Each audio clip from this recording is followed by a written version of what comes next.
नमस्कार, मैं डॉक्टर दीप्ति श्रीवास्तव। मेरा विषय है गृह विज्ञान। आज हम पढ़ेंगे आहार और आहार के साथ साथ हम जानेंगे पाक क्रिया की विभिन्न विधियाँ एवं उनका पोषक मूल्यों पर प्रभाव। आहार क्या है, आहार से हम क्या समझते हैं, आहार का हमारे शरीर पर, हमारे जीवन पर क्या प्रभाव पड़ता है, ये जानना पहले आवश्यक है। तो आहार हमारी आधारी आवश्यकता है। आहार से तात्पर्य यहाँ पर है भोजन से। भोजन हमारी बेसिक नीड है, भोजन हमारी प्रथम आवश्यकता है जिसके बिना जीवन संभव नहीं है। भोजन हम बहुत सारे स्वरूपों में प्राप्त करते हैं और ग्रहण करते हैं। भोजन हमारे जीवन के लिए जितना महत्वपूर्ण है उतना महत्वपूर्ण शायद कुछ भी नहीं है। हम बिना कपड़े के रह सकते हैं, हम बिना घर के रह सकते हैं, परंतु हम बिना भोजन के जीवित नहीं रह सकते। एक दो दिन तो बिना खाए रहा जा सकता है, परंतु भोजन को लंबे समय तक त्याग कर जीवित रहना संभव नहीं है। भोजन अलग अलग स्वरूपों में हमें प्राप्त होता है। भोजन हम फल फूल के रूप में ही प्राप्त करते हैं, भोजन हम सब्जी के रूप में ही प्राप्त करते हैं, भोजन हम अनाजों के रूप में प्राप्त करते हैं, भोजन हम तेल घी चीनी के रूप में भी प्राप्त करते हैं। तो भोजन का कौन सा स्वरूप हम ले रहे हैं, कैसे ले रहे हैं, ये बहुत ही महत्वपूर्ण है। हमारे द्वारा ग्रहण किया जाने वाला जो भोजन है उसे हम आहार के नाम से जानते हैं। आहार हमारे जीवन में एक महत्वपूर्ण भूमिका निभाने के साथ साथ हमारे लिए आगे भविष्य में हमारे द्वारा किए जाने वाले कार्यों के लिए भी उतना ही आवश्यक है। आहार कैसे हमें प्रभावित करता है? हम यदि अपने आयु, अपने लिंग, अपने आवश्यकता के अनुसार एक निश्चित मात्रा में, एक संतुलित मात्रा में सभी पौष्टिक तत्वों की सही मात्रा के साथ भोजन ग्रहण करते हैं तो वो क्या है? संतुलित भोजन।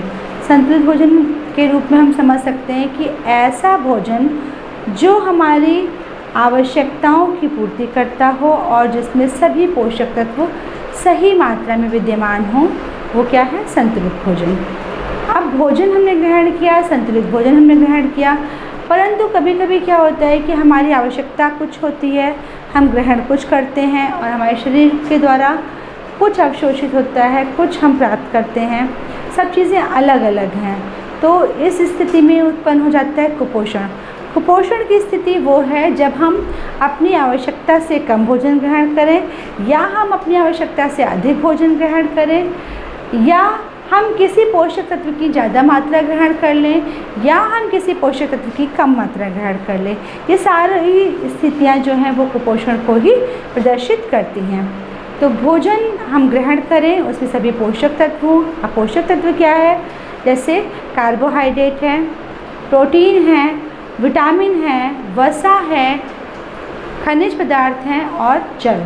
ये सभी चीज़ें इंक्लूडिंग जल हमारे लिए उतनी ही महत्वपूर्ण है जितना महत्वपूर्ण हमारे लिए श्वास लेना है। यदि हम श्वास नहीं लेते हैं तो हमारे शरीर में ऑक्सीजन का प्रवेश नहीं होता है। ऑक्सीजन जो है जीवनदायिनी गैस के रूप में जानी जाती है।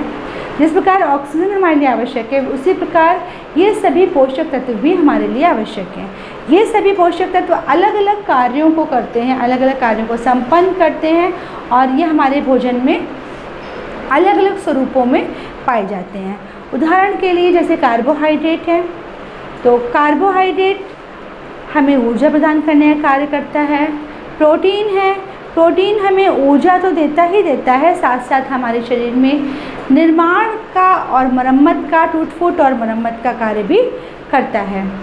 वसा हमारे ऊतकों की सुरक्षा के लिए, साथ साथ हमें ऊर्जा देने के लिए सहयोगी है। विटामिन और खनिज पदार्थ जो हैं ये हमारे शरीर में थोड़ी ही मात्रा में आवश्यक होते हैं, परंतु इनकी नितांत आवश्यकता देखने को मिलती है। ये सुरक्षात्मक तत्व के रूप में हमें सहयोग करते हैं। इसी प्रकार जल भी हमें कहीं ना कहीं ऊर्जा के लिए प्लस हमारी जो मानसिक संतुष्टि है, हमारी जो आधारीय संतुष्टि है, उसके लिए आवश्यक होता है। तो अलग अलग स्वरूपों में ये सभी पोषक तत्व अलग अलग प्रकार के कार्यों को संपन्न करते हैं। अब भोजन हम क्यों ग्रहण करते हैं? भोजन हम अपने शरीर को ऊर्जावान बनाए रखने के लिए ग्रहण करते हैं। भोजन हम अपने शरीर को संतुष्टि प्रदान के लिए ग्रहण करते हैं। भोजन हम सामाजिक दृष्टि से भी ग्रहण करते हैं। समाज में अपनी एक रैपो बनाए रखने के लिए, समाज के साथ जुड़ने के लिए भी हम भोजन ग्रहण करते हैं। इस प्रकार से भोजन हमारे लिए बहुत ही महत्वपूर्ण है। लेकिन भोजन हम कैसे ग्रहण करें, किस रूप में ग्रहण करें, ये भी उतना ही महत्वपूर्ण है। हमें जो भी भोज्य सामग्री प्राप्त होती है वो कच्चे स्वरूप में प्राप्त होती है, कच्चे माल के रूप में देखने को मिलती है। तो कच्चे माल के रूप में जो भी भोज्य सामग्री हम ग्रहण करते हैं, वो भोज्य सामग्री कुछ तो हम ग्रहण कर पाते हैं, कुछ हम ग्रहण नहीं कर सकते। उसका वो स्वरूप हमारे द्वारा पचाया जाना मुश्किल होता है, क्योंकि जब हम भोजन ग्रहण करें वो हमारे शरीर में पच जाए और वो हमें पोषक तत्व प्रदान कर सके, ऐसी स्थिति हमारे लिए अच्छी मानी जाती है। तो भोजन हमें कैसे ग्रहण करना है? भोजन को हमें पका कर ग्रहण करना पड़ता है। पकाने पर भोजन में बहुत सारे परिवर्तन देखने को मिलते हैं। उसका रंग, रूप, स्वरूप सब बदल जाता है। पकाने पर उसके स्वाद में, उसकी गंध में भी परिवर्तन देखने को मिलता है। तो पकाना क्यों आवश्यक है, पकाने से क्या परिवर्तन होता है, ये अब हम लोग जानेंगे। पाक क्रिया की जो विभिन्न विधियां हैं वो हम प्रयोग करते हैं पकाने के लिए, लेकिन हम पकाते क्यों हैं भोजन?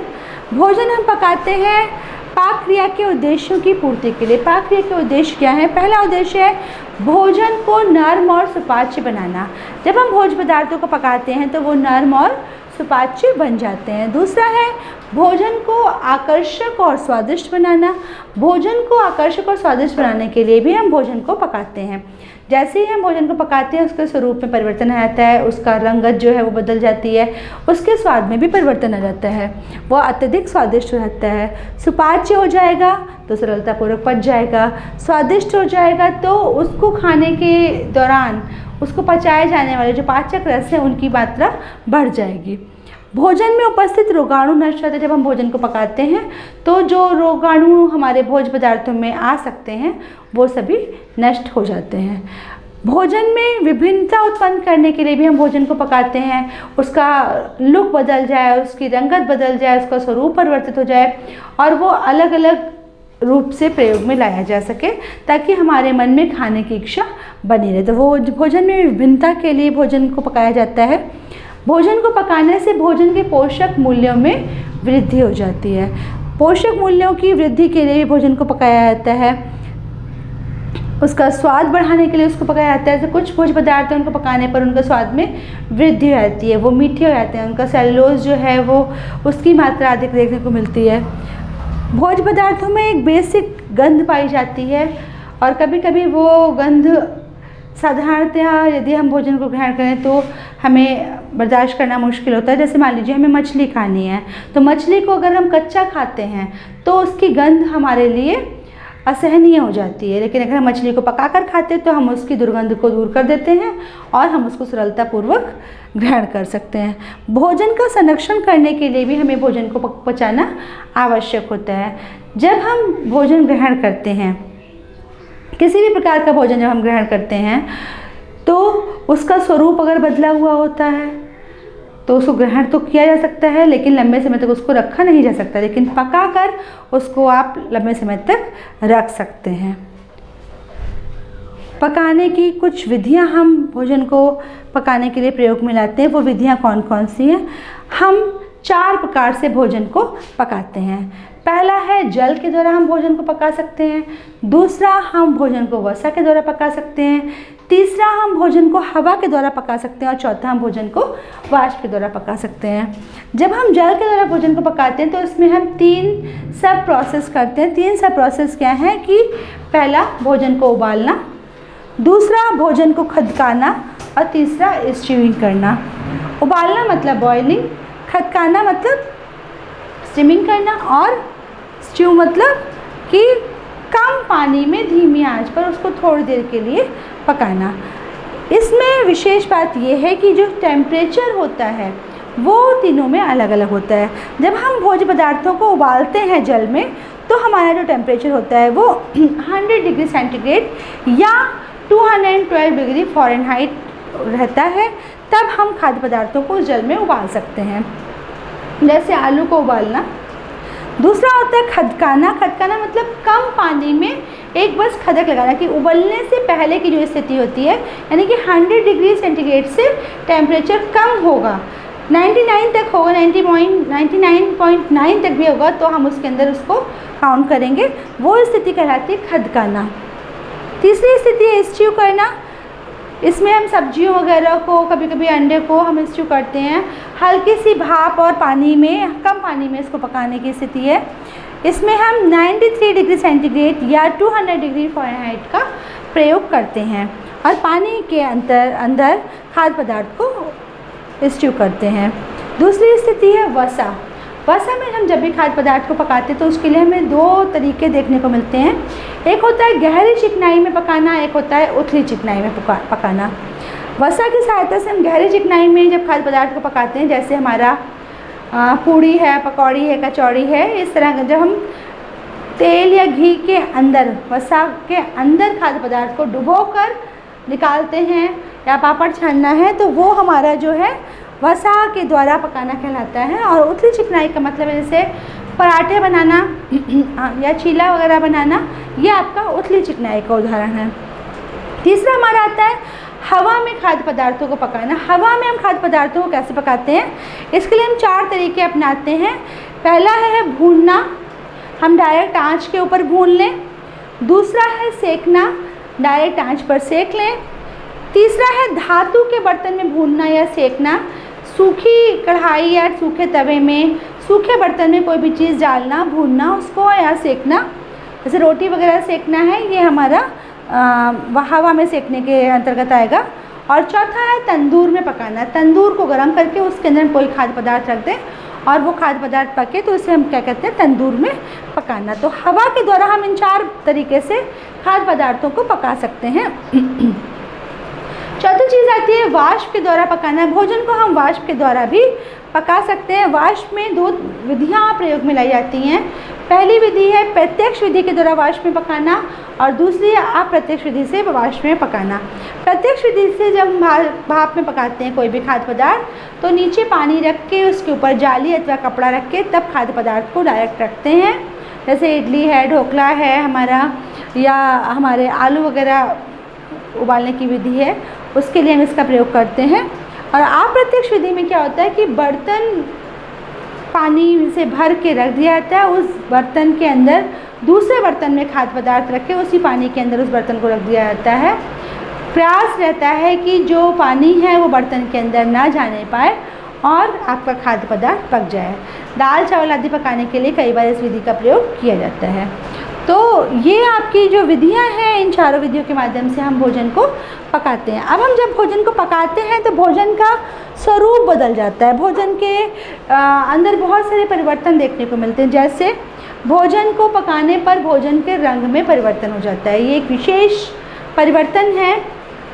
कैसे इसको हम समझेंगे, तो यदि हम भोजन को पकाते हैं तो भोजन अगर हरे रंग का है, मतलब क्लोरोफिल युक्त यदि भोज्य पदार्थ हमारा है, तो पकाने का उस पर कोई प्रभाव नहीं पड़ता है। लेकिन अगर हम अम्लीय या क्षारीय माध्यम में उस खाद्य पदार्थ को पकाते हैं, तो अम्लीय माध्यम में खाद्य पदार्थ को पकाने पर पीलापन और क्षारीय माध्यम में खाद्य पदार्थ को पकाने पर हरा चमकदार रंग जो है वो खाद्य पदार्थ का देखने को मिलता है। दूसरा आता है कैरोटीन। यदि हम खाद्य पदार्थ हमारा कैरोटीन युक्त है, कैरोटीन जो है वो बेसिकली पीला रंग दर्शाता है, तो पीले रंग का यदि कोई हरी सब्जी की जगह पीली सब्जी है, हम पीली नारंगी सब्जी की बात करें, कैरोटीन युक्त सब्जी की बात करेंगे, तो उसका पकाने पर कोई प्रभाव नहीं पड़ता है। पीले नारंगी रंग की सब्जी का स्वरूप जो है वो एज इट इज़ रहता है। तीसरा हमारा आता है एंथोसाइनिन। यदि हमारी सब्जियां जो हैं वो एंथोसाइनिन युक्त हैं, एंथोसाइनिन जो है वो लाल जामुनी रंग प्रदर्शित करता है, और एंथोसाइनिन जो है विशेष रूप से वनस्पति में, चुकंदर उकंदर है, उसका लाल जामुनी रंग है जो इसकी वजह से देखने को मिलता है, या बैगन का बैगनी रंग है वो इसकी वजह से देखने को मिलता है। एंथोसायनिन जो है वो ताप से अप्रभावित होता है, ताप का इस पर कोई प्रभाव नहीं पड़ता है। लेकिन यदि हम इसे अम्लीय माध्यम में पकाते हैं तो इसका रंग लाल, और यदि हम इसको क्षारीय माध्यम में पकाते हैं तो इसका रंग नीला देखने को मिलता है। चौथी चीज़ आती है पकाने पर आपके फ्लेवोनॉइड्स जो हैं, फ्लेवोनॉइड्स में परिवर्तन आता है। फ्लेवोनॉइड्स जो है विशेष रूप से सफ़ेद रंग की सब्जियों में देखने को मिलते हैं, जैसे आपका आलू, गोभी, प्याज वगैरह है, इसमें फ्लेवोनॉइड्स पाए जाते हैं। फ्लेवोनॉइड्स जो होते हैं वो ताप से अप्रभावी रहते हैं, परंतु क्षारीय माध्यम में पीला रंग प्रदर्शित करते हैं, और अम्ल से भी ये अप्रभावी रहते हैं। फ्लेवोनॉइड्स पर अम्लों का कोई प्रभाव नहीं देखने को मिलता है। तो हमने जाना कि पकाने पर अलग अलग सब्जियां, अलग अलग फल जो हैं अलग अलग रंगों में होते हैं, और कैसे अम्ल और क्षार से प्रभावित होते हैं या ताप से प्रभावित होते हैं या प्रभावित नहीं होते हैं, इन पर क्या प्रभाव पड़ता है। तो क्लोरोफिल हरे रंग के लिए, कैरोटीन पीले रंग के लिए, एंथोसायनिन लाल जामुनी रंग के लिए, फ्लेवोनॉइड्स जो है सफ़ेद रंग के लिए जाने जाते हैं, और ताप का सब पर अलग अलग प्रभाव पड़ता है, अम्ल क्षार का सब पर अलग अलग प्रभाव देखने को मिलता है।